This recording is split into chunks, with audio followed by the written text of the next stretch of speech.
Bilang sa kanyang kawat, pumasok sa kanyang templo na ang puso'y nagdiriwang. Umaawit ng pupuri sa loob ng dakong banal. Purihin ang ngalan niya at siya'y pasalamatan. Napakabuti ni Yahweh, pag-ibig niya'y walang hanggan. Pag-ibig niya ay tunay, laging tapat kailanman. Handa na po ba tayo magpuri sa ating Panginoon? Tunay nga po, napakabuti ng ating Panginoon.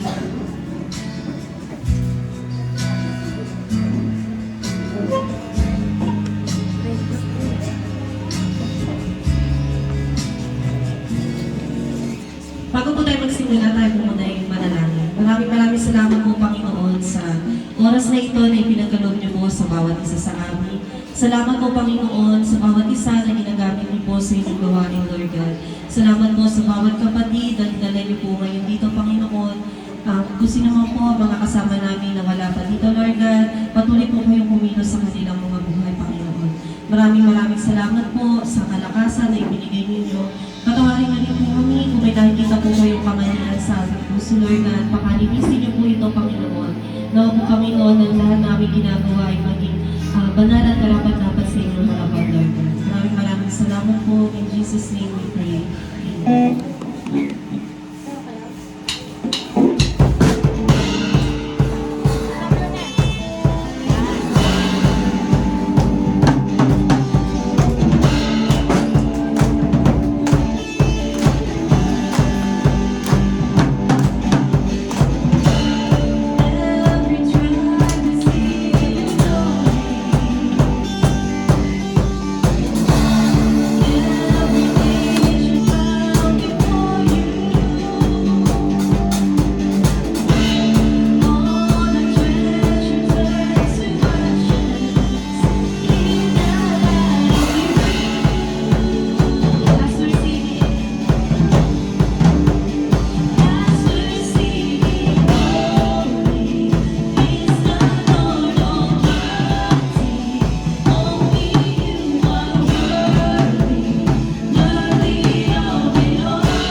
siya mag-return. Sabi nga po sa Awit chapter 59, verse 10 to 17. Isang pusong tapat sa aking likhain, bigyan mo, O Diyos, ng bagong damdamin.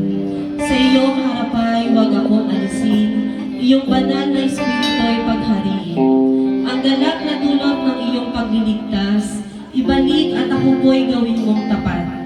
Kung magkagayon na aking tuturuan, sa iyo'y lumapit ang makasalanan. Ingatan mo ako, tagapagligtas ko, at aking ihahayag ang pagliligtas mo. Tulungan mo ako makapagsalita at pupurihin ka sa gitna ng madla. Hindi mo nanais ang mga handog. Di ka nalulugod sa haing sinudo. Ang handog ko, O Diyos, na karapat-dapat ay ang mapagpakumbabang puso mapagtapat. Yes, God. Tunay nga na lahat ng ginagawa natin, lagi titignan ng Panginoon ng ating mga puso. Kung gaano tayo katapat na magpuri, kung gaano tayo katapat na maglingkod sa Kanya.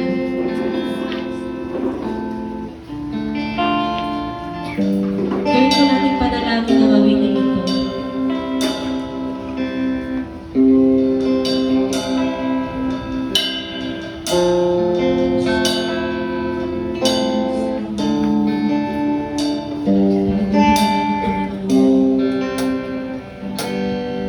Pusong dalisay ng aking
Tulungan niyo po kami na magkaroon ng pusong tapat, Panginoon.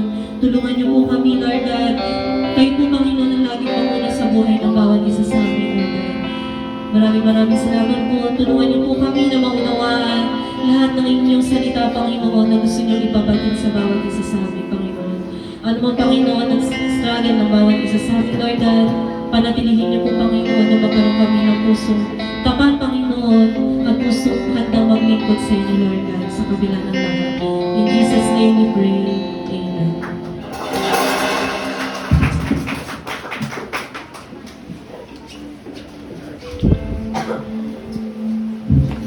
Manatili pong nakatayo bilang paggalang sa pagbasa ng salita ng ating Panginoon. Ito po ay matatagpuan sa Gawa chapter 1 verses 7 to 8. Sabay-sabay po natin basahin. Sumagot si Jesus, ang mga panahon at pagkakataon ay tinakda ng Ama sa kanyang sariling kapangyarihan. At hindi na kailangan pang malaman ninyo kung kailan iyon.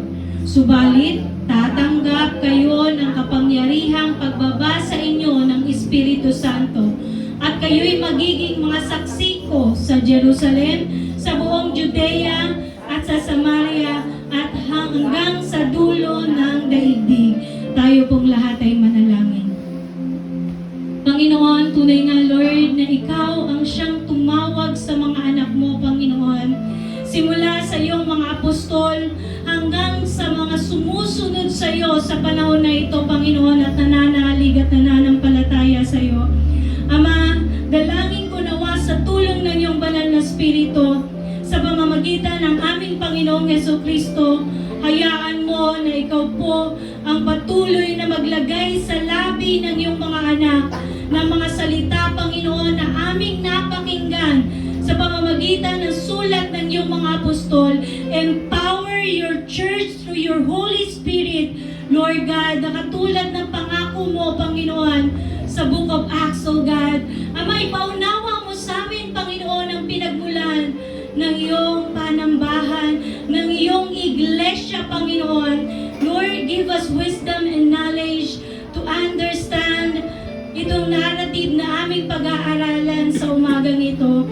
Ama, hayaan mo maging payak, klaro, Panginoon, at higit sa lahat, maunawaan ng iyong mga anak kung saan nagmula ang iyong panambahan o iglesia. Dalangin ko rin po, Panginoon, may you give me wisdom and knowledge through your Holy Spirit. Ikaw po ang mag-anoint ng aking mga labi, maging daluyan ng iyong mga salita sapagkat ikaw ang nangako, Panginoon. Hayaan mo na gamitin mo lamang ako, Panginoon, daluyan ng iyong mga salita. Hayaan mo na ma-extract ang truth, Panginoon, sa pamamagitan ng iyong mga salita. Sa aklat ng mga gawa na sulat ng aming Apostol Lucas, Panginoon. Maraming salamat, O God. Sa iyo po kami, Panginoon, nagtitiwala ng lubos at nananampalataya. Ito po ang aming dalangin na may pananalig sa Panginoong Jesucristo at pasasalamat. In Jesus' name we pray.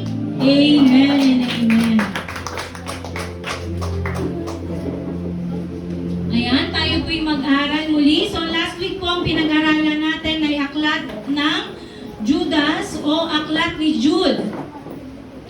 So natapos na po natin, by the grace of God, natapos na natin ang buong epistle from the New Testament, from Book of Romans hanggang sa aklat o sulat or epistle ni Judas. So ating pong napag-alaman na si Judas po na sumulat ng aklat ng Jude or Judas sa Tagalog, ito po ay half-brother ni Jesus Christ. So talaga naman kung pag-aaralan ang Book of Jude, akala mo madali lamang dahil isang chapter lang, pero ito po'y may sangay sapagkat Jude remind us kung ano'y yung mga ginawa ng mga hindi sumampalataya at sumunod sa Panginoon from the Old Testament. And ngayon po ay pag-aaralan naman natin ang Book of Acts, na kung saan ito po'y sabi, this Book of Acts, tinawag po ito ng mga Bible scholar that Acts of the Apostle. Pero sabi po dito, however, habang ako'y nakikinig po ng mga commentary at nag-aaral ng Book of Acts, ito po yung aking napag-alaman. Sabi po dito that this is the act of the Holy Spirit. So ito po yung pagkilos ng banal na Espiritu sa kalagitnaan ng mga apostol. Kasi baka isipin natin direct na movements ito ng mga apostol. But hindi po. It is, from makikita natin, pag-aaralan po natin yan next week, that it is the Holy Spirit who empowers the apostles.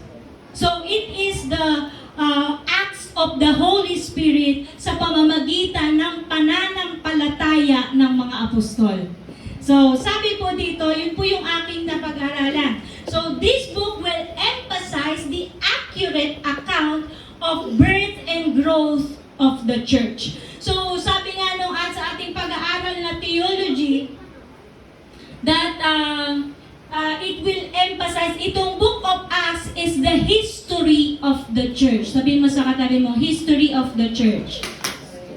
So mapag-aalaman natin kung paano nagsimula ang church dito sa Book of Acts. So who is the author? Sino ba ang sumulat?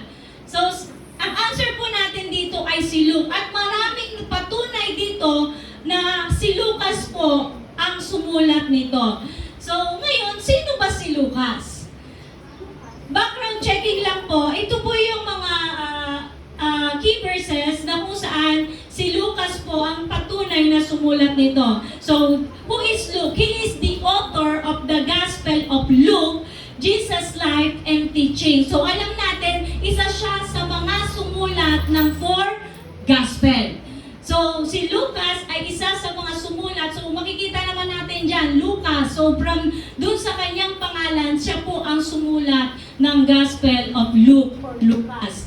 So, ito pong sinulat niya ay patungkol sa ating Panginoong Heso Kristo. And the acts of the apostle or the acts of the Holy Spirit through the apostle na nag-spread, ito po yung start ng pag-spread ng Christianity. So, he is also a physician or doctor, sabi dito, mentioned as the beloved physician in Colossians chapter 4, verse 14. So, he is also a companion ng ating Apostol Pablo sa kanyang pag-travel and a fellow worker who stay with him during his imprisonment ni Paul and served him faithfully. So, ito'y kasanggang dikit ni Apostol Pablo. So, he is a non-Jewish. Pag sinabing non-Jewish, he is a Gentile. So, si Lucas po ay hindi Hudyo. Siya ay Hentil. So, sabi dito, but he is well-educated. Hentil siya, pero he is well-educated man, and he is meticulously documented Jesus' life in the early Christian church. Writing a significant portion, actually, kung makikita natin sa kwento ng gospel, wala doon si Lucas. Pero sa sulat ng ating Apostol Pablo sa mga taga-Colossians, nabanggit niya po si Lucas doon. And he is also a historian. Bakit historian? He wrote the history of the church. That's why Luke is historian. And carefully, ito maganda. Hindi lang siya basta sumulat. Maigi niyang pinag-aralan ang pagkasunod-sunod. Kasi makikita natin yan dyan mamaya. Siya mismo ang nagsabi na maingat niyang pinag-aralan yung pagkasunod-sunod ng pangyayari na naganap sa kalagitnaan ng mga apostol.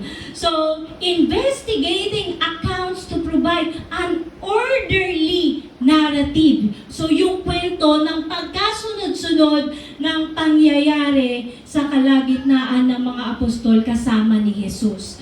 So, but he is Greek-speaking audience. Ayan, so tingnan natin ngayon dito. In the book of Acts, so ito po yung pag-aaralan natin sa chapter 1. Una, post-resurrection o yung huling nakita ng mga apostol ang ating Panginoong Heso Kristo. At pangalawa, yung kanyang ascension siya ay napunta na sa, inangat na siya or bumalik na siya sa kanyang trono. So sabi dito sa pangatlo, return to the Jerusalem and prayer. So ito naman yung pagsasama-sama ng mga apostol at pagbabalik nila because they were in the Mount Olive nung time na yan. And then sila ay bumalik sa Jerusalem. So kaya naman dito natin yung pag-aaralan in verse 12 hanggang 14. And yung pang-apat na na-highlight dito is they replace Judas. So mapag-aaralan po natin yan lahat mamaya. So isa-isahin po natin. Sabi dito in the book of Acts chapter 1, mahal kong Teofilo, sa aking unang aklat, which is he was referring to the account of Luke or book of Gospel of Luke. So sabi dito, sa aking unang aklat ay isinalaysay ko ang lahat ng ginawa at tinuro ni Jesus buhat sa pasimula. Hanggang sa araw na siya'y umakyat sa langit, bago siya umakyat, sa pamamagitan ng makapangyarihang Espiritu Santo ay nag-iwan siya ng mga bilin sa kanyang mga apostol na kanyang hinirang. So, ayan po yung, tingnan natin muna, sino ba si Teofilo? Kasi nabanggit po si Teofilo, kaya alam natin na si Luke ang sumulat. Bakit? Binanggit niya rin po si Teofilo sa kanyang sulat doon sa narrative niya of the gospel or mabuting balita o yung mga buhay ng ating Panginoong Jesus. Sabi niya dito, kagalang-galang na Teofilo, marami na po ang nagsikap na sumulat tungkol sa mga bagay na naganap sa kalagitnaan namin. Ang kanilang isinulat ay ayon sa itinuro sa amin ng mga taong buhat pa sa simula ay mga saksi at mga tagapangaral ng salita ng Diyos. So kung titingnan natin, si Lucas po ay pangatlo na siya na recipient. Bakit? Nauna, si Jesus Christ, sunod pinasa niya sa mga apostol yung kanyang katuruan. At itong mga apostol na ito, ipinasa ngayon doon sa, isa na doon si Lucas sa napasahan ng aral ng ating Panginoon. But then sabi niya dito, ito'y magaling kay Lucas. Sinuri niya, maliwanag na sinabi dito, kaya't matapos kong suriin ng buong ingat, siya mismo nagsabi, na hindi niya lang ito basta sinulat. Kasi kung makikita natin, yung Matthew, hindi siya synchronized, hindi siya sunod-sunod na pangyayari. But then, sabi dito ni Lucas, kaya't matapos kong suriin ng buong ingat. Maingat niya ang sinto. Ibig sabihin, hindi lang pala basta-basta na isinulat ni Lucas yung gospel. Buong ingat niya pong sinulat niya. So sabi dito, buong ingat ang lahat ng pangyayari buhat sa pasimula. So ibig sabihin, simula, talagang sinulat niya ng maingat yung naganap sa kalagitnaan ng mga apostol. Minabuti ko pong sumulat din ng isang maayos na salaysay para sa inyo upang lubusan ninyong matiyak ang katotohanan na itinuro sa inyo. So, again, nabanggit dito from the book of Luke chapter 1, si Teofilo. Sino ba tong Teofilo na ito? So, sabi dito in English version, ito yung maganda, to set in order a narrative. So, pag sinabing narrative, kwento. So, kaya wag po tayong mag-i-interpret kung tayo ay, yung kumbaga sa sarili nating karunungan. Kasi ito'y kwento. Pag sinabing kwento, nangyari. There are key events na nangyari. So, sabi dito, to set in an order or a narrative of those things which have been fulfilled among us. So, to write to you orderly account, most excellent Theophilus. So, tingnan natin ngayon. Sino ba tong Theophilus na ito? He wrote o yung sinulat ni Apostol o na ni Lucas. Actually, Lucas is not an apostle. Natatawag ko lang siyang apostle kasi ngayon napakinggan ko napanood ko na Apostle Luke sa Netflix. But he is not an apostle. He is one of disciples of Jesus Christ. Kasi nga, siya ay naturuan din ng aral patungkol sa ating Panginoong Jesus. At hindi lang siya naturuan, siya mismo nagsaliksik. Ulitin ko, si Lucas mismo nagsaliksik siya ng aral patungkol sa Panginoon. Itong si Theophilus na to, he was the honored recipient. Pag sinabing recipient, siya po yung tumanggap. Sa kanya in-address yung sulat. To whom Luke addressed both Gospel of Luke and Acts of the Apostles. Likely, a real reason of high social standing, possibly, sabi ng mga commentary, mga Bible scholars, possibly a patron or Roman official. So alam naman natin, kasi hindi naman basta-basta makakapasok si Lucas, though he was a doctor or he's a doctor or physician, para makapasok sa kulungan ni Apostol Pablo. So ibig sabihin, meron siyang kakilala sa loob. And that is Theophilus, ayon po sa mga Bible scholars, who was a Christian seeking a detailed account of Jesus. And so itong si Theophilus na ito, isa rin siya sa nagsisik ng mga pangyayari sa kalagitnaan ng mga apostol kasama ni Jesus and the early church. His name means friend of God or beloved by God, and Luke's formal address, most excellent Theophilus. So kapag sinabing most excellent, ibig sabihin, kagalang-galang talaga tong si Theophilus na ito. Hindi lang siya basta friend, kundi meron siyang katungkulan o otoridad. Kasi di ba ganyan tayo pag mag-a-address ng sulat? To honorable governor, ganyan, di ba? To honorable. So ganon din yung pagkasulat ni Lucas dito sa kanyang mga accounts. Suggests respect or significant role, though his exact identity remains unknown. Kasi aside from the dun sa pasimulang sulat ni Lucas at ganun din sa kanyang sulat sa Book of Acts, wala nang ibang books in the Bible na nabanggit itong si Theophilus. Okay? So sabi po dito, start tayo in verse 3. Post-resurrection appearance from verses 3 to 8. Sabi dito, sa loob ng 40 araw, pagkatapos ng kanyang pagkamatay, nagpakita siya sa kanila sa pamamagitan ng maraming katibayan, ay pinatunayan niyang siya'y buhay. So, alam natin, in their account, nagpatunay itong mga apostol sa kalagitnaan nila na talagang buhay si Jesus Christ. Na katulad na sinasabi ng iba, fiction lang, kasi sa Bible lang siya nanggaling. Pero, hindi mo masasabing fiction yan kung may nagpatunay. Di ba? So, sabi po dito, nagturo siya sa kanila tungkol sa paghahari ng Diyos. Samantalang siya'y, actually, mga Muslim na eh. They acknowledge Jesus. But, Messiahs only. Messenger lang ni God.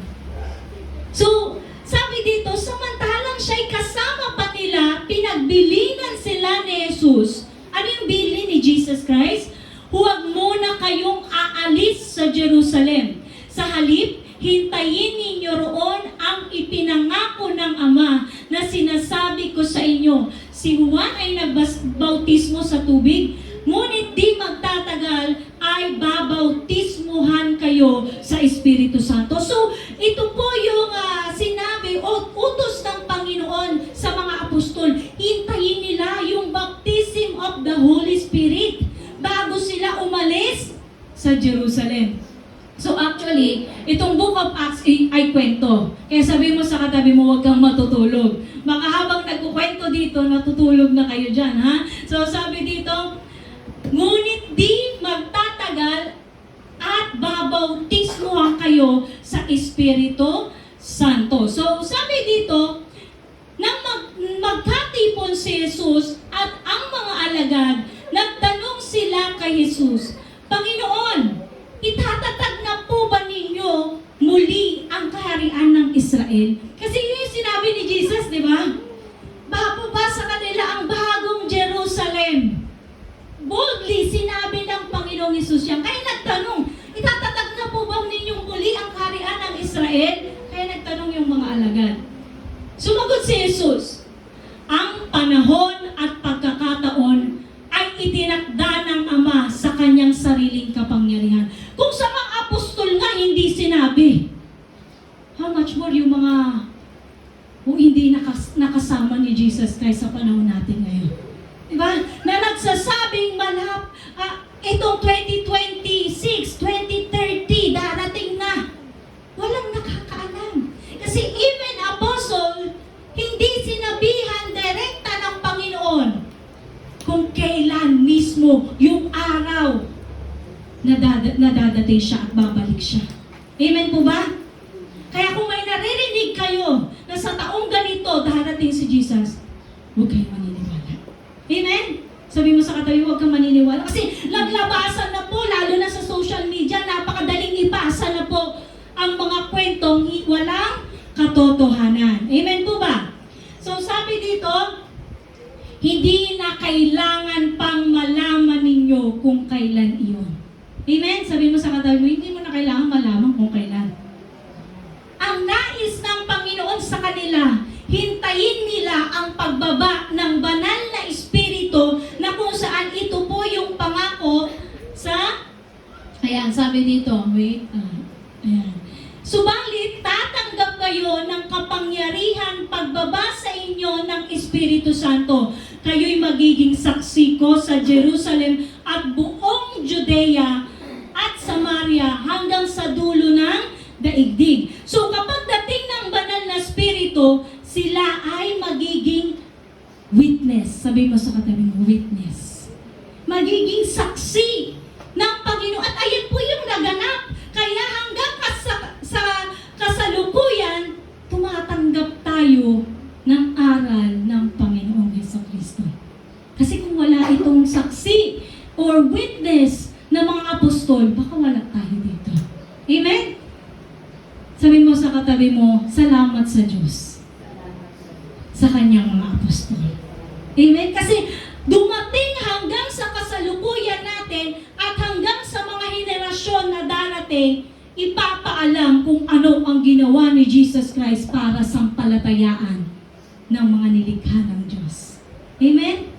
So sabi dito, magiging saksi from Jerusalem sa buong Judea, Samaria, hanggang sa dulo ng daigdig. So kung titingnan natin, sa Judea po, in that place, dyan po inascend ang ating Panginoong Jesucristo. O siya, dyan siya umakyat or itinaas, sabi dito, specifically sa Mount of Olives. Hindi ko na po naisulat dyan. Pwede nyo i-take down notes. So, sabi dito, outside Jerusalem and his followers returned to the city to wait the arrival of the Holy Spirit. And Samaria. Dito sa Samaria naman, naganap po yung pagpatay kay Stephen. Sabi mo sa katabi mo, yung pagpatay kay Stephen. So, pag-aaralan din natin yan in the book of Acts. And then Syria, doon naman po si Apostol Pablo na isa sa mga persecutors ng Christian, na-encounter niya po while he was going to Damascus, na-encounter si Jesus Christ.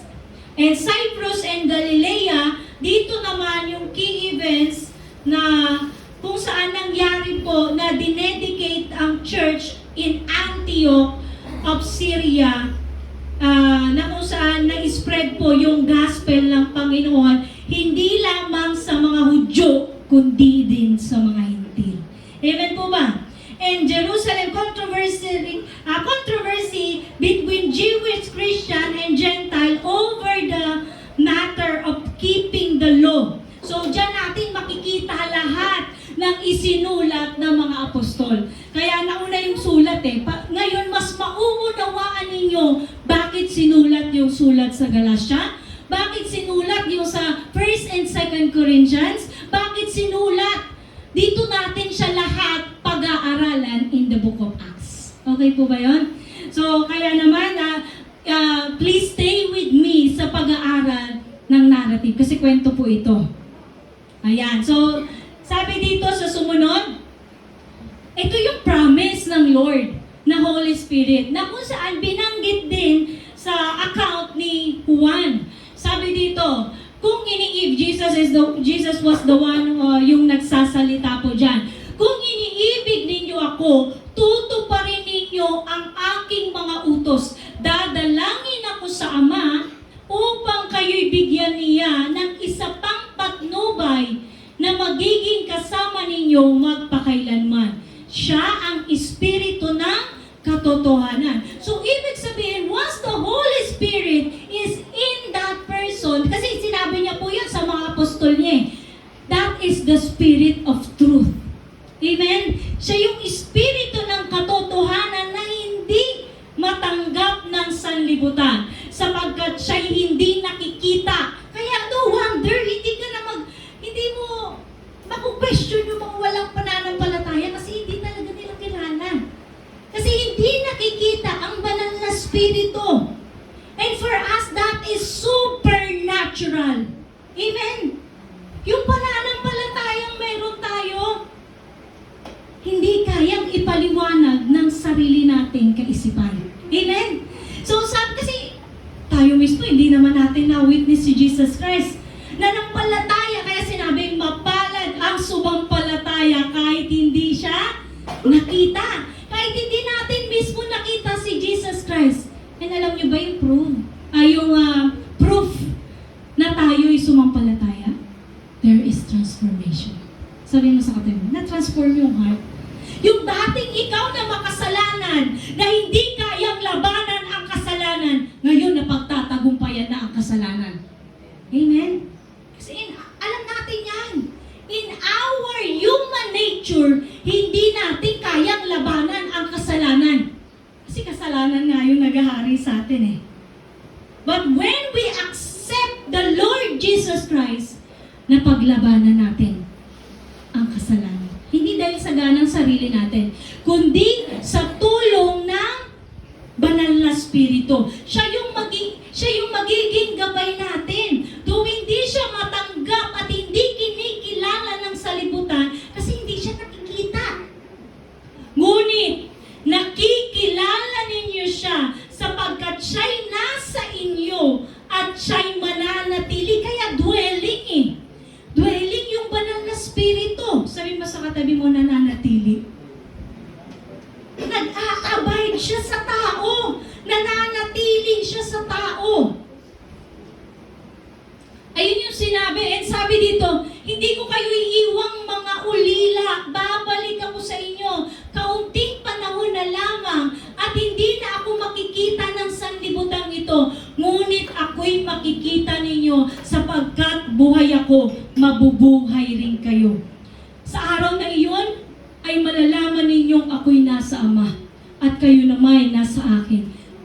So, ito lang po yung sinasabi at patunay ng Panginoong Hesus na ang mga apostol ay kasama niya na ngayon.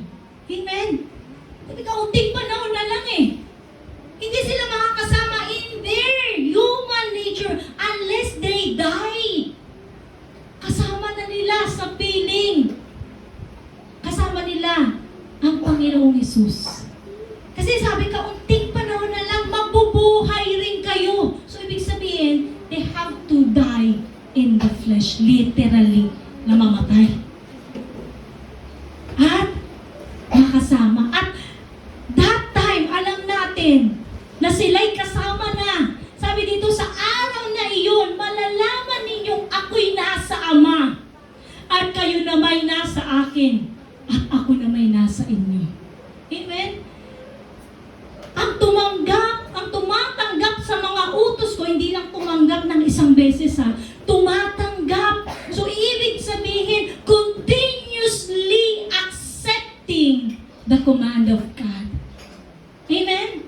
At tumutupad, not only accepting, but also obeying. Sabi mo sa katabi mo, obey. ito ay siyang umiibig sa akin. Di ba?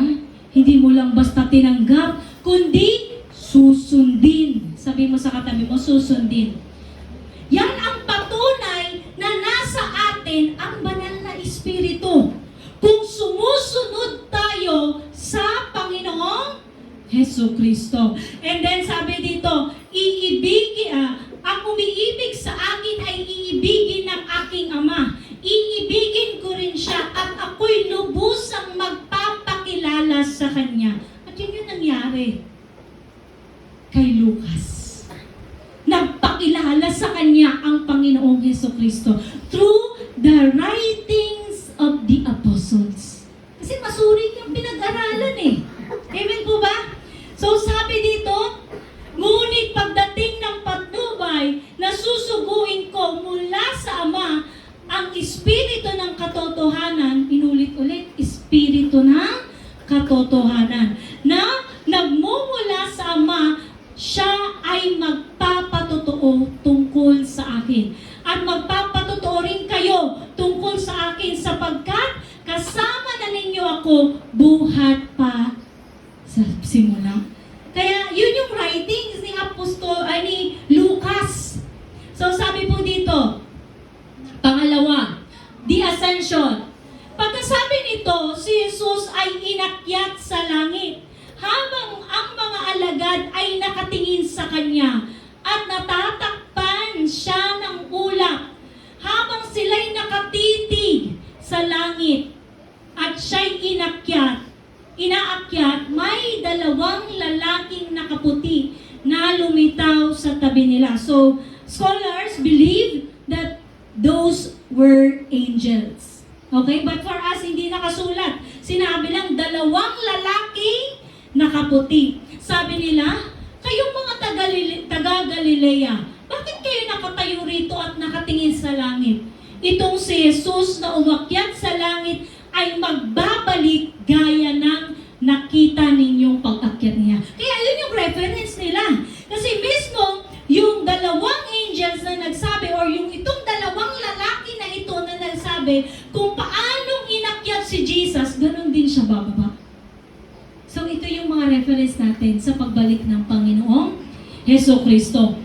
Nagbalik, dito na tayo sa pangatlo. Return to Jerusalem and prayer. Nagbalik sa Jerusalem ang mga apostol buhat sa bundok ng mga olibo na halos 1 kilometro ang layo sa lungsod. Pagdating sa bahay ng kanilang tinutuluyan, umakyat sila sa silid sa itaas. Ito yung mga naroon. Sila ay sina Pedro, Juan, Santiago, Andres, Felipe, Tomas, Bartolome, Mateo, Santiago na anak ni Alfeo, si Simon na Makabayan at si Judas na anak ni Santiago. Lagi silang nagsasama-sama upang manalangin kasama ng mga babae at si Maria na ina ni Jesus. Gayon din ang mga kapatid ni Jesus. So ito yung patunay na hindi lang ang ina ni Jesus Christ ang sumampalataya. Di ba? From the book of Jude or Judas. Di ba? Even yung mga kapatid ni Jesus Christ. So ayan po yung reference ng mga Bible scholar na yung mga kapatid ni Jesus Christ na nampalataya nung si Jesus Christ ay inakyat or umakyat na sa langit. So yun, sabi dito, makalipas ang, ito na tayo, pang-apat. Mabilis lang to actually because this is just only narrative. So makalipas ang ilang araw nang nagkakatipon ang may 120 mga kapatid, tumayo sa harap nila si Pedro at nagsalita. Mga kapatid, kailangang matupad ang sinasabi ng kasulatan na ipinahayag ng Espiritu Santo sa pamamagitan ni David tungkol kay Judas na nanguna sa mga dumakip kay Jesus. So Judas na tinutukoy dito ay si Iscariote. Okay? Siya yung nag-lead para dakpin ang ating Panginoong Hesukristo. Si Judas ay kabilang sa amin at naging kasama namin sa paglilingkod. ito yung reference niya. Kasi sabi, ayon sa nasusulat. Lagi niyong isipin, kapag ka may sinasabi sa kasulatan, ibig sabihin, nagko-quote sila dyan.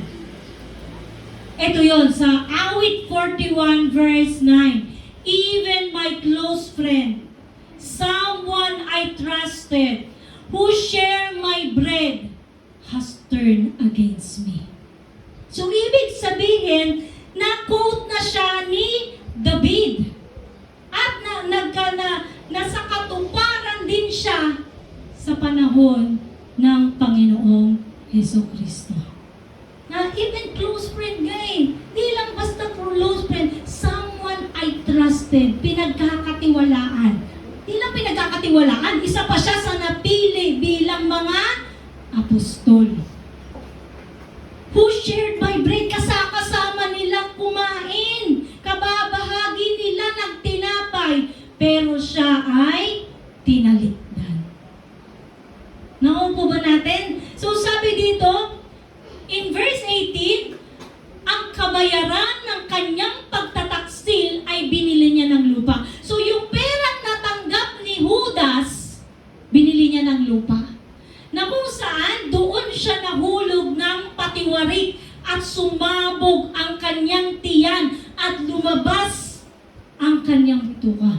Oh, bakit sabi sa account ni Mateo, siya ay nagbigti? So imagine natin yung alam niyo po ba, kapag nagbibigti, bumibigat ang katawan. So marahil, hindi kinaya, so ibig sabihin, I'm using my own interpretation and imagination Kasi kung sinabing ang kinamatay niya ay nagbigti, so doon sa kanyang pagbibigti, bumibigat po ang katawan. Diba? Imposible namang tanggalin niya yung katawan at magpatihulog siya doon dahil patay na siya. Tama po ba? Kaya naman, napigtas marahil ang kanyang lubid ng pagkabigti at siya ay nahulog. Kasi, we cannot imagine, di ba? Paano mahuhulog? Mawawasak yun dyan. Nakataling nga siya sa Nakuha ninyo? So, I just use my imagination po dito sa sinulat ni Lucas. Kasi sabi niya, maingat niyang pinag-aralan So, ibig sabihin, nangyari to kay Judas. Nung siya'y nagbigti, nahulog siya, sabi dito, patiwarik, sumabog ang kanyang tiyan at lumabas ang kanyang bituka. So, hindi naman niya kayang magpatiwarik na nakabigti siya, di po ba? So, ibig sabihin, ito yung literal. Bumibigat po ang katawan ng tao pag siya ay nagbigti at marahil hindi siya kinaya ng lubig. Kaya siya ay bumagsak. So, nabalita iyon sa buong Jerusalem. Kaya nga't ang lupang iyon ay tinawag na Akeldama. Na ang sa kanilang wika, ang kahulugan ay bukid ng dugo. Kasi nga, doon nabagsak ang kanyang katawan. Nakuha po natin? So sabi dito, sinabi ni Pedro, nasusulat sa aklat ng mga awit, ang tirahan niya'y tuluyang layuan at huwag nang tirhan ninuman. Nasusulat din, gampanan na ng iba ang kanyang tungkulin. So 2 beses nagsabi ng nasusulat. So hinanap ko po iyon. So ito po ay nasa awit 69 verse 25, yung una, sabi dito, their place be deserted, let there be no one to dwell in their tents. So ako, ni-research ko po iyan, kung may nakatira dyan. Wala yung lugar na yan, pero sa mga karatig, meron po mga bahay. Pero doon mismo, sa kung saan pinicture out, doon na nagpakamatay si Judas, wala pong nakatira. I don't know to kasi sa internet ko lang siya sinearch kung siya ay nasakop ba ng satellite. Kasi di ba silang nakakalam kung saan yung lugar na yon. So, may their be place be deserted. Huwag tirahan. Let there be no one to dwell in their tents.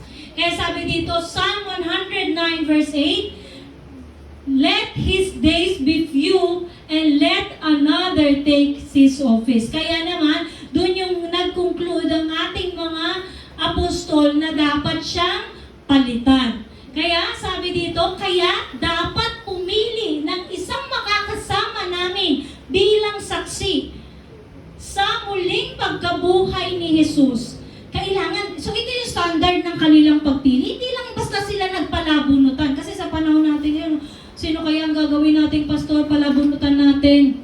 Diba? Ito na, ayan, ito ang magiging pastor. Diba? So hindi ganun. Meron silang standard.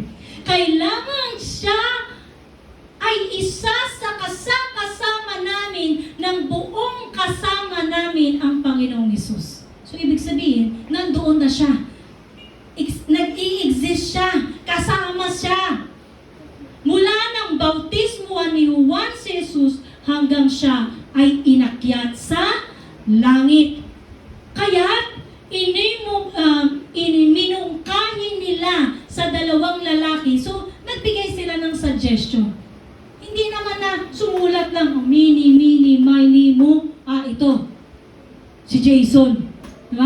Mini, mini, mo. Ito, si Uncle Fernan. Hindi ganon yung ginawa nilang palabunutan. Meron silang standard na tiningnan. Kailangan kasama. Simula nung binautismuhan si Jesus hanggang siya ay umakyat sa langit. Sabi dito, at hindi lang yon. Sabi dito, yung napili nila na dalawang lalaki, si Matias at si Jose or Justos na tinatawag na Barsabas. Nakilala rin bilang Justo. Ayun pala. Pagkatapos, sila'y nanalangin. Panginoon, alam ninyo kung ano ang nasa puso ng lahat ng tao. Ipakita po ninyo sa amin kung sino sa dalawang ito ang inyong pinili upang maglingkod bilang apostol. Kapalit ni Judas na tumalikod sa kanyang tungkulin nang siya'y pumunta sa lugar na nararapat sa kanya. At ito na yung last verse. Nagpalabunutan sila at si Matias ang napili. Kaya't siya ay idinagdag sa 12 apostol. So, si Matias, wala siyang sulat sa Bible. But then, siya po ay kasama ng mga apostol na kung saan he was also persecuted bilang Christian. So, maliwanag po ba? Ngayon ba yung pala, may tanong ako kasi tanong kay Nes eh. Ngayon ba yung palabunutan? Applicable ba siya sa atin? Kasi maraming Christian ang gumagawa po niyan. They will decide through drawing lots. For me, no. Because God has given us wisdom and knowledge. And His, alam mo yung kalooban. Kasi kung titignan mo, pagdating ng chapter 8, si Apostol Pablo, na hindi siya inabunot dito, naging apostol ng Panginoong Jesus. Amen? So, kaya naman, para sa akin, ito ay my biblical interpretation ICGs. Para sa akin, hindi na kailangan ang palabunutan. It is not applicable to us. If we decide, we pray to God and God will lead us through His words. Again, through His words. And yun po, next week, pag-aaralan po natin ang pangalawang sulat. So sa mga nagtatanong, naligtas ba si Judas? Baka nagtanong kayo. Kasi mga kabataan dyan, mga makukulit. Sabi ni Jesus Christ, ano sa inyo? Di ba? Hindi sa atin ang judgment, kundi nasa Diyos. Amen? It is not for us to judge, but it is the Lord. Okay? Amen po ba? So, inayayang ko po ang lahat na magsipagtayo sa biyaya ng ating Panginoon. So, post-resurrection and appearance, ayan po yung pinag-aralan natin. Yung key events from the book of Acts, chapter 1. Post-resurrection and appearance, the ascension, return to Jerusalem, replacing Judas. So, next week po ang pag-aaralan natin ang ating pong kapatid na si Pastora Nes, ang siyang gagamitin ng Panginoon para mag-preach dito sa ating sa panambahan ng Panginoong Hesukristo. So tayo pong lahat ay manalangin. If you have question regarding this story from chapter 1, you are free to come with me and ask po. Kaya sabi dito, the church become more conscious, Holy Spirit conscious than problem conscious. Kasi ang banal na spirito ang siyang tutulong sa bawat isa sa atin. Kasi kung titingnan natin, kung pag-aaralan ng Book of Acts, grabe po ang persecution na dinanas ng mga Kristiyano. It is nothing compared to the persecution we have been experiencing today.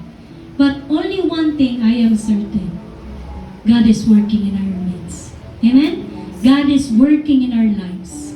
And the Holy Spirit will use the trials to give us endurance. Sabi sa Santiago na pag-aaralan po namin mamaya sa West Kramen, let patience or endurance finish its work. So habang nauubos ang pasensya mo, mas pinapatatag ka ng Lord at tinatapos ng pasensya ang kanyang tungkulin para makumpleto tayo. Amen? Sabi mo para maging buo ka. Kung sa panahon ngayon, naubos yung patience natin, let the Holy Spirit work in our lives.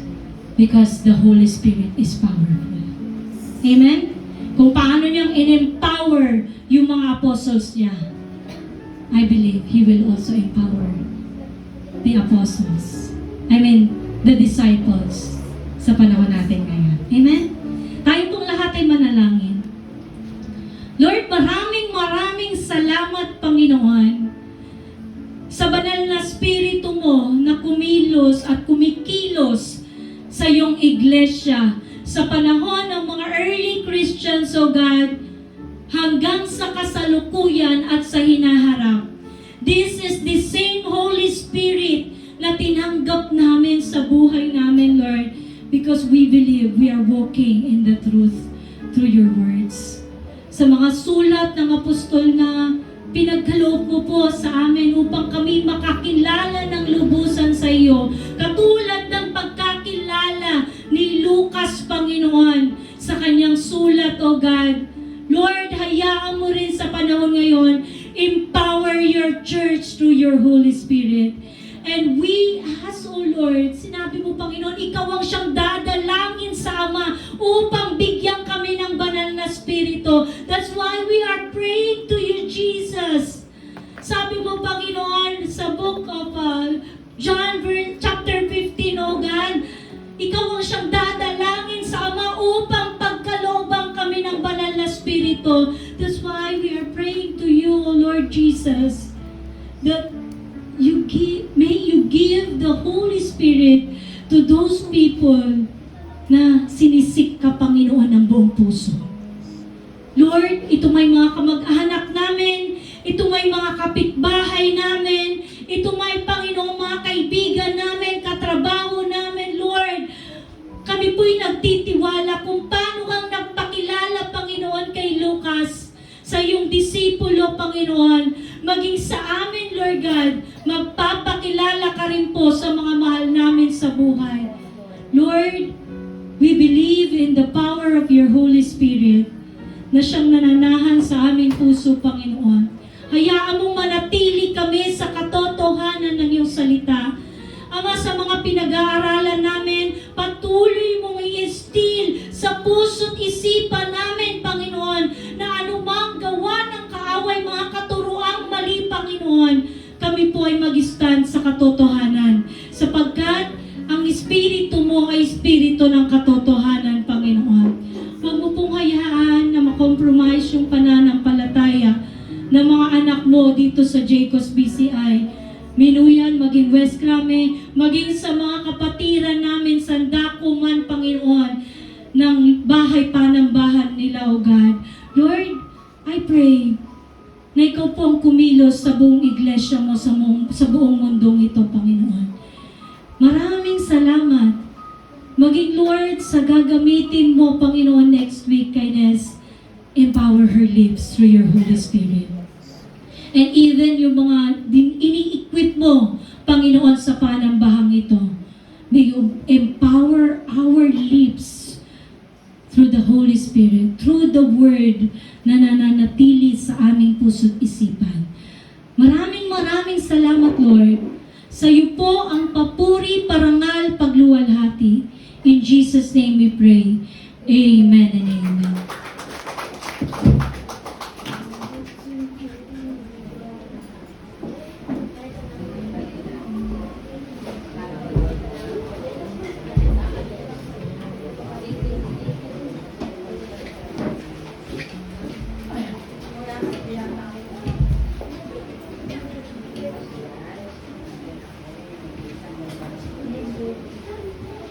Ayan, praise God. Pinagpala po ang lahat ng anak ng Diyos. Amen po ba? Hallelujah. Napaka-informative po ng atin pong natutuhan ang salita ng ating Diyos, no? Na talagang tumatagos sa puso at isip po ng bawat isang naririto. Yung pagmamahal ng Diyos sa atin ay unconditional. Through His words, lagi nating nararamdaman na siya ay laging nandiyan. Amen. So, darako na po tayo sa tithes and offerings. Samahan niyo po ako sa pagbasa mula po sa aklat ng 2 Corinthians chapter 8 verse 12. Ang sabi po dito, for if there is first a willing mind, it is accepted according to what one has and not according to what he does not have. Sa Tagalog po, sapagkat kung bukal sa kalooban ang pagbibigay, tatanggapin ng Diyos ang inyong nakayanan, hindi niya hinihintay na magbigay kayo ng hindi ninyo kaya. Purihin po ang salita ng ating Diyos. So, share ko na lang po sa inyo yung context kung bakit po sinabi rito. So, sino po ba yung nagsabi nung mga salitang ito? Ito po sinabi ni Apostle Paul sa Corinth Church, no? So, ito po ay kanyang sinabi dahil may malaking pangangailangan ng mga Kristiyano sa Jerusalem at that time. Dahil sila ay dumaan sa matinding kahirapan at tagutom at inuusig dahil sa kanilang pananampalataya. Kaya nag-organize si Paul during that time no, ng collection or love offering mula po sa mga simbahan sa Macedonia at Corinth para tulungan po sila ng mga taga-Jerusalem. Pero gusto ni Apostle Paul na maging clear sa bawat isang na nasa church no na kung bakit or kung paano ba yung pag-o-offer ng ikapo para po sa kapurihan ng ating Diyos. So, hindi po ito sa pilitan, hindi rin to base sa dami ng pera mo kung marami ka bang ibibigay, yung halagang magkano yung ibibigay mo, kundi yung willingness ng isang tao. Ang tinitingnan ng Diyos ay ang puso ng bawat isa na handang magbigay, yung grateful heart, yung cheerful giver, no, na talagang willing dahil alam ng bawat isa na ang ating pong provider ay Diyos at lahat po ng mayroon tayo ay nagmula sa Diyos. Kaya wala pong Kristiyano na madamot. Amen po ba? Dahil ang lahat ng Kristiyano ay marunong magbigay. Dahil alam po ng bawat isa sa atin na never tayong iiwan, never tayong pababayaan ng Diyos sa lahat po ng aspeto ng ating buhay. So, ito po yung sinabi no, nung ni Apostle Paul, 55 to 56 Anno Domini, ibig sabihin years after Jesus Christ's birth. No, tapos, ibig sabihin po nito, yung nangyari na yon, this is a real life situation, hindi lang po siya theory. So, para kanino po ba ito? Ito po para po sa ating lahat din. Or sa mga Kristiyano din po sa Corinth, no, kagaya po ng sinabi ko kanina, no, na sa lahat po ng believers, tinuturuan tungkol sa giving. Even us. Kasi ito timeless po ito, hindi lang to noong mga panahon na yun, kundi continuous yung pag-aaral natin about sa giving. Kasi dapat ang bawat isa sa atin nare-remind kung ano po yung essence ng tithes and offerings. Hindi lang to basta about pera or kakayahan mo or whatever, dahil lahat po dapat matutuhan natin na kung ano pong meron tayo, pera man yan, o kakayahan man yan, yung talino, yung talents po ng bawat isa, hindi po yan sa ating galing. Lahat po yan ay nagmula sa Diyos. Kaya kung tayo po, alam natin na lahat ng bagay nagmula sa Diyos, hindi po tayo mahihirapan na magbigay. Amen? Dahil una pa lang po, sabi nga po sa John 3:16, diba? For God so loved the world that He gave His only begotten Son, that whoever believes in Him should not perish but have everlasting life. Ang una pong nagbigay ang Diyos. Amen. Kaya tayo po, nagbibigay po tayo dahil yun po yung response natin dahil ang Diyos po ay patuloy po tayong binibigyan ng mga biyaya, even hindi naman natin deserve lahat ng meron tayo. Lahat tayo nagkukulang sa Kanya. Amen? Pero si God laging nandyan upang i-provide lahat ng ating pangangailangan. So hanggang ngayon, gusto ng Diyos na sa atin, sa bawat isa sa atin, nandun yung willing and cheerful and faithful givers. Lahat po tayo, amen? Ay ganun po. Willing, ayan. Praise God, no? Dahil lahat po ay sumasang-ayon na ang bawat isang naririto ay masaya at nagagalak na magbibigay sa ating Diyos. Huwag po din po tayong mag-worry. Sabi nga po, di ba, sa Matthew 6:33, na, but seek first the kingdom of God and His righteousness, and all these things should be added to you. Hindi po tayo pababayaan ng Diyos. Wag din po tayong mag-worry about tomorrow. Sabi nga po, di ba, sa Matthew 6:34 naman, hayaan po na ang bukas ang but therefore, do not worry about tomorrow, for tomorrow will worry about its own trouble. Sufficient is the day in its own trouble. Ayan, napakabuti po ng Diyos sapagkat patuloy pa tayong tinuturuan. And again, sabi nga rin po sa Acts chapter 20 verse 35, alalahanin daw po natin ang salita ng ating Panginoong Hesus, it is more blessed to give than to receive, mga kapatid. And hindi rin po ito tungkol sa halaga, no? Again, ito po ay tungkol sa obedience, sa faith, and pasasalamat po natin sa ating Panginoon. And sa giving naman po, lagi po nating tandaan, no? Yung giving, it's an act of worship. Ayan, praise God. Sawahan niyo po ako, mga kapatid. Now, let's give not out of pressure but out of a willing and grateful heart because God accepts what comes from faith. Ayan, praise God. Tayo pong lahat, mga kapatid, ay manalangin. Yes, Jesus. Maraming salamat po, Panginoon, sapagkat hindi mo kami pinababayaan sa bawat araw ng aming buhay. Salamat po sapagkat sa bawat pagkakataon o bawat sitwasyon namin sa buhay, nananatili kang tapat, Panginoon. Hindi ka nagbabago, Lord ka. At kahit kailan alam namin na hindi ka magbabago. At patuloy kaming mananampalataya sa iyo hanggang sa huli mong pagbabalik. Kaya po, Panginoon, na ang amin pong mga ikapo, aming mga ipagkakaloob sa iyo, ay manatili, Panginoon, na may kagalakan na nagmumula sa aming puso, na wala po kaming doubt, sapagkat alam namin na hindi mo kami pababayaan. Nangako ka sa amin, Panginoon, na ikaw ay nariyan, Lord, na hindi mo kami, Panginoon, pagkukulangin sa lahat po ng aming mga pangangailangan. Kung ang mga ibon nga po, Lord, ay patuloy mo na iniingatan, how much more, Lord, kami, Panginoon, na yung mga likha na pinakamahalaga. Salamat po sapagkat bago mo pang man kami nilikha, O Diyos, pinrovide niyo na po ang aming mga pangangailangan. Salamat po sapagkat ikaw ang patuloy na nagbibigay sa amin, Lord, ng kalakasan sa buhay. Salamat po sapagkat tinuturuan mo kami, Panginoon, kung paano magpatuloy, Lord, sa lakad na naayon sa iyong kalooban. Salamat po, Panginoon, sapagkat kami nagtatagumpay sa bawat tentasyon, sapagkat tapat ka, Panginoon. At kung kami, Lord, tutugon sa iyong mga salita, patuloy kami, Panginoon, pagpapalain, hindi lamang, Lord God, sa material na bagay, kundi spiritual, Panginoon, higit sa lahat.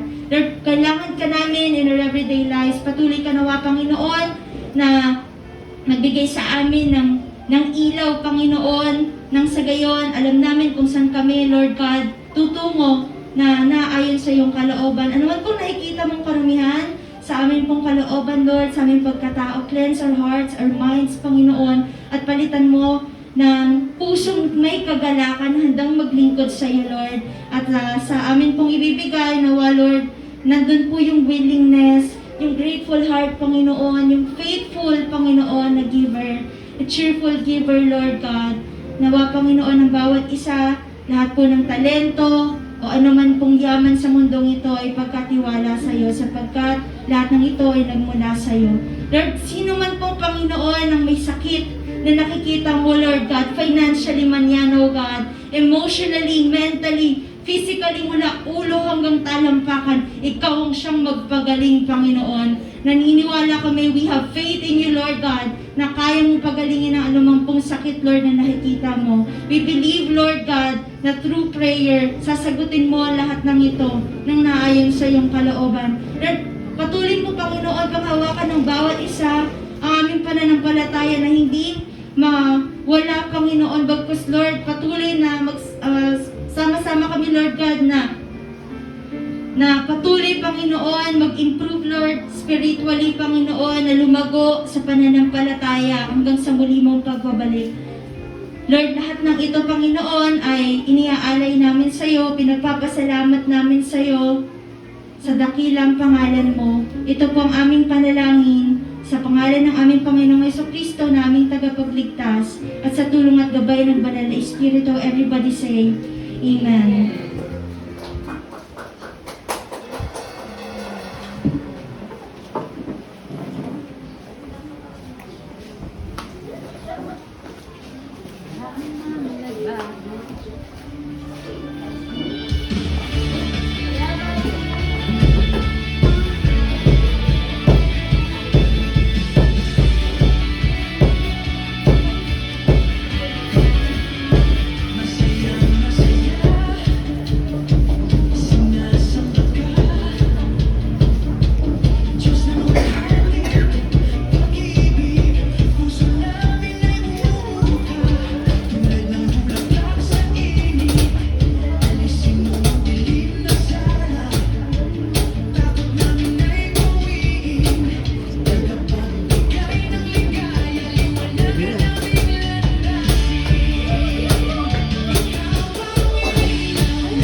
Ayan, bago po tayo dumako sa announcement, maikling paalala lamang po para sa bawat isa yung about po sa financial report for the month of December 2025. Last year po ito.